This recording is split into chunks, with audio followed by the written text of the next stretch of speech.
My two favorite tools as a brand designer are Adobe Photoshop and Illustrator. I am using the desktop version of those two software all the time, but today I wanted to explore Adobe Photoshop on the iPad.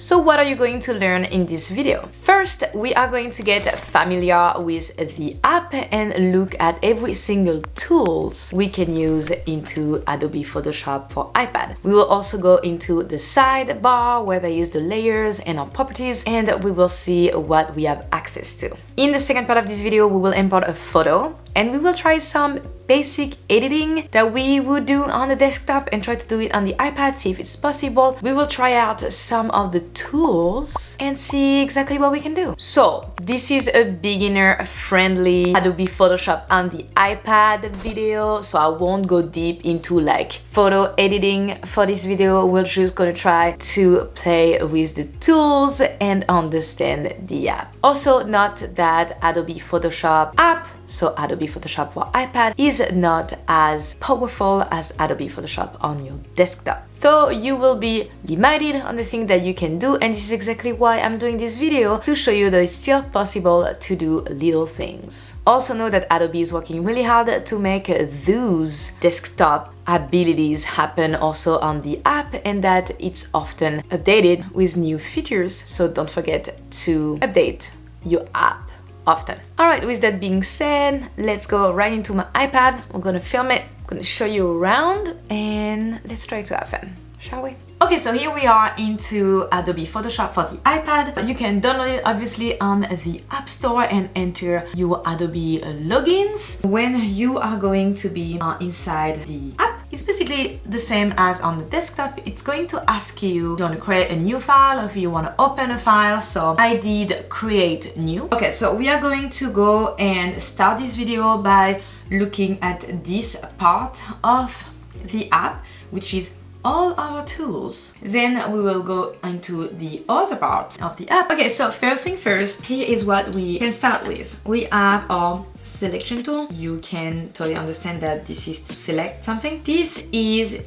the transform tool. If I click on it, comes is my transform window, and I can scale, rotate, can skew, distort, use the perspective, and I can also go into transform settings, change the rotation here. If you don't want any of those changes and you did something wrong, you can come back with those arrows over here, or just cancel, or say that you want that and be done. I'm gonna cancel. After transform, we have the selection tool, and if you click, so that's the lasso tool that's actually on the selected right now, but if you double click on this, you have more selection tool. So we are on the lasso, but you can do object selection, quick selection, mark rectangle, mark ellipse, magic wand, or select subject. And here is select something on your lasso tool, and you can add to the selection, subtract to the selection, only select between the selection. Does that make sense? Okay. And then you have how you want the feather of your lasso be. And if you select object selection, you have the same options, right? Now, we can go down and we can use the brushes. Every time that you see a little arrow underneath the tool is because there is more options coming. So if you double click, you have your like option panel opening, I guess, and you can change some settings. So let's say I'm taking this watercolor, a brush. Here I have more settings, that's my colors. I can switch colors here. I can click on this, choose another color. I can increase the size of my brush and also change the opacity. So that's kind of nice. Here you can add some smoothing to your brush. You can say you want it dissolved, like it's in blending mode. You have the roughness, the angle. You can change some settings, so that's kind of nice. And so you can start painting or do whatever you have to do. Of course, I am using an Apple Pencil with my iPad, and this is really awesome because it is like a sensitive touch. So if I go really light on the canvas, brush is going to be light, but if I really click, like really put pressure on my brush, it will make it obviously strong and way more colorful than the light version, if that makes sense. So yeah, that's watercolor. It's really nice, super cute. You can change the color again, you can do whatever you want. And obviously if you want more brush, you can always go to plus and discover new brushes and go download some into Adobe site. Next we have the eraser tool. You click on it and you can choose the same brushes to you know, erase what you've been doing. I think that's really nice. For example, if I am using the hard round and then I want to only erase some part of it, I can use the same brush, out round, that's what I selected, and I can erase. Obviously also erase my background. Explain why later, because I have my background and these are on the same layers, so this is why. Then we have the clone tools. So if you're familiar with Adobe Photoshop on the desktop, spot healing brush, and clone stamp help you make some modification, erase some stuff on your pictures. Really nice tool. Then we have dodge tool to set, so that's the adjustments tools. You have the dodge, the burn, the sponge, and the smudge. That's nice. I think those two are new. We also have the fill tool, so you can obviously fill up shape with colors using the pen bucket and also add some gradient. So that's very nice. And you have the crop tool, so you can recrop your image. Now, here is the last of this side. We have the text tool. As you can understand, you can add text. We'll come to this part later on, but basically after that, the layer property comes. This is a new layer. This is a text layer. And you can change the font, put the font of your choice. You can add font, add more, view added font, search for a font. You can change the size, tracking, leading, baseline shift, vertical scale, color, and all of those other options. And then we have the image tool, basically where you can download, like bring your photos, files, whatever you need. And you also have the eyedropper tool, so if you're looking for any colors into your canvas, this is how you find it. And here are our colors, and you can switch in between them. We are done with this part. So let's move on to the other part. Let's take a look at what's going on that side of the app. We have our layers, and when I click on layers, there is a mini version of the layer that is showing up here. This button that you see right here is the same button that you see right here. It's just easier. If I click on this, I can do the exact same things that if I click on this. So that's our layer. Here, it's also our layers, but in another window. So you'll be able, that's the little version of it, that's a bigger version of it. You can add a new layer, an adjustment layer, like exposure, etc, etc. You need to delete a layer, it's okay. You can go there, click on the layer, delete. Click on that layer, delete. Done. You can rename your layer however you like. So now that we looked at the layers, we're gonna look at the property panel. So your property panel is helping you, that's your layer properties, make some changes on that particular layer. So if you have a picture, you will have other options here, but you have the blending options and use any of those blending. You have add clipped adjustment. You can add any adjustment to it.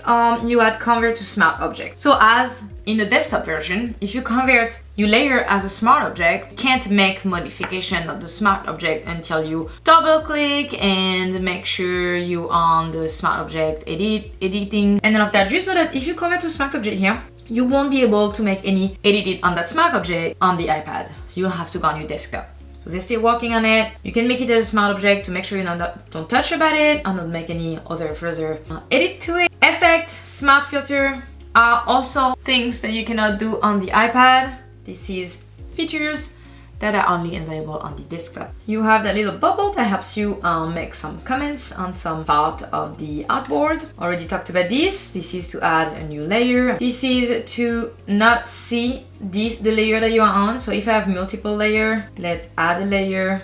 Let's say let's go on this layer now and draw something else. So let's say I don't want to see this layer, I will take it off. See, I don't want to see that layer, I will do the same. Then you have the mask. So let's say you want to mask something in this layer. You're just gonna click on it and it's gonna add this mask layer. the same as on the desktop version. Then your brush automatically put itself in white and black. In black, it will erase some part. It will mask it. It's not erasing, it's masking. If you want it back, you switch to white and you bring it back. That is to do a clipping mask. And here, this is to add some filters and adjustments. So we have Gaussian blur or invert. And then right here, you have more layer actions. So you can lock the layer, delete it, rename your layer. So this is the really quick presentation on what's going on in the app, what you can basically do. So now we're gonna upload a picture on it. We're gonna try to do a real example of things that we can do. We're not gonna use all the tools. I don't want this video to be super overwhelming with a lot of information, but we're going to see some cool tools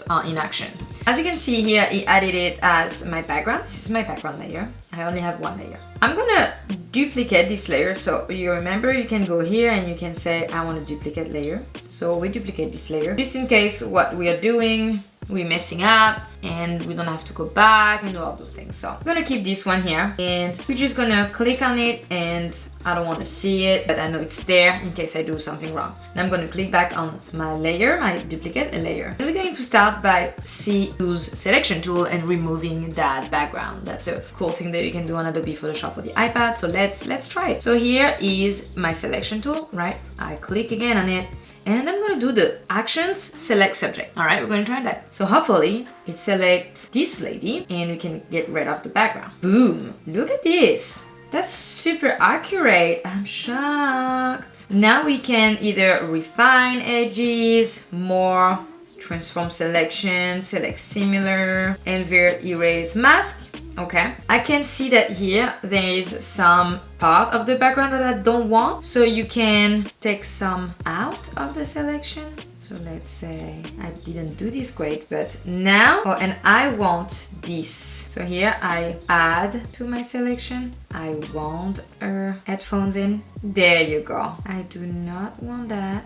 Let's do mask. Look at this, you guys. Boom. See, background is gone. Still have her in case we want to see our background again, but our background is gone. That was one of the examples. Now, if you want to add any other kind of background, for example, add a new layer. I'm going to bring this layer in between those two. So basically what I'm going to do is going to be behind, all right, the girl, because this one we can see it. And let's see, I want to do something fun with brush. I'm going to select my brush. And we can draw behind her, make some fun things going on. If you do not like that, you can delete it or take it back on and off, see what you did. Let's say I want an ellipse. So if you click on that button, I didn't explain that. This button is basically your shift or your option in your keyboard.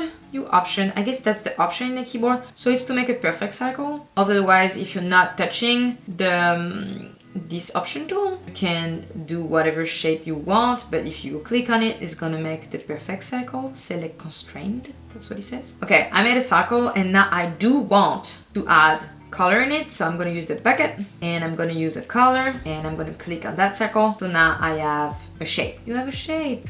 Fun. You can also select again and you can refine edges and you can change the color if you don't like it with your bucket.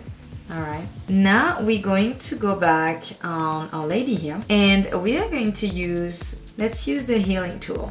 So I'm going to click on it. So I'm going to select a source like here. And now we're going to paint around. And so it's basically work the same as the stem clone tool. I'm going to select another area. Let's say I don't want this highlight here. All right, so I'm going to select this area and now I'm gonna brush and that's gonna bring whatever going on here there. So let's say I want more this area now and now the highlight is gone. Fun.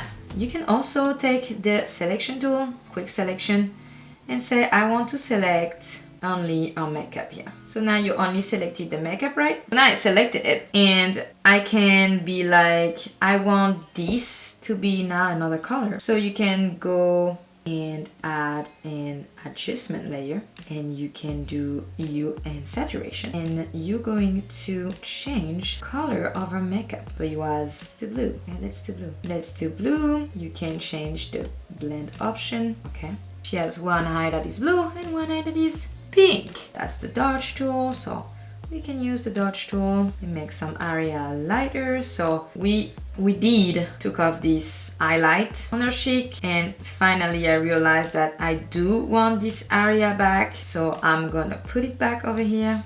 Never mind, here's my highlight back.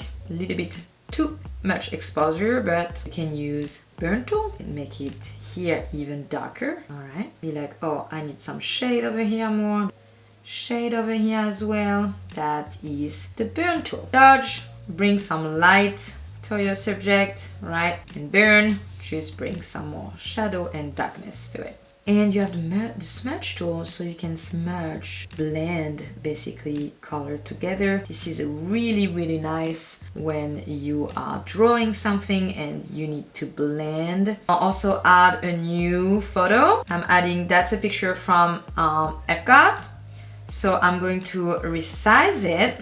I'm gonna do done, and I'm gonna bring this picture behind her. And so now, woohoo, she's spotting at Epcot Disney World. Fun! Well, I hope you guys enjoyed today's video, that you learned something and that you are super excited to use Adobe Photoshop on your iPad. If you did learn something today, please don't forget to like this video and subscribe to my channel if you don't want to miss future video like this one. And until next time, take care. Thank you so much for watching, and I will see you in the next video. Bye.